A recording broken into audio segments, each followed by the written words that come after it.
IFM News. Lokal. TLGU Kurimaw agraman dagiti umili ket nagimulat ti 205 at talisay saplings iti Pangil Rock Formations tapno makatulong amang salaknib iti coastline ti Kurimaw bayat at suportaran na iti panagduras iti ecotourism iti nasao nga lugar.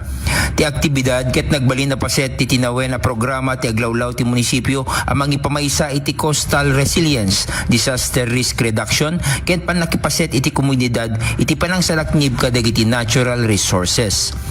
Ti kayo at talisay ket pag-aamumet akas umbrella tree ket maibagay unay kadagiti lugar iti igit ti baybay gapot ang maanusan na dagitoy tinapgad akasasaad ken nagtubo uray kadagiti coral rock formations. Naala dagiti sapling manipod talisay Batangas a pag-aamu kas seedling bowl of the nation. Iti pagilian gapu iti panakasuplay iti dakila paset dagiti similya ti kayo nga maususar kadagiti ganwat a panagmula iti kayo iti entero a pagilian. Mamonitor dagiti baruan na imula at talisay a kadwa dagiti kayo anara ken marunggay an naimula kadagiti napalabas sa tawen. Kinuna dagiti lokal nga opisyal a maited ti insentibo kadagiti mga aywan kadagiti kasasalunatan a kayo kalpasan ti panawen nga dubakkel dagitoy.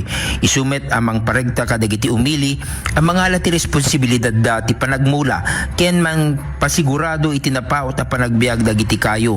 Manamnama ang maparangay iti biodiversity nga mang papigsa iti panagsagana iti didigra ken mang pasaya is scenic value iti Pangil Rock Formation akas may nga ecotourism destination iti Ilocos Norte.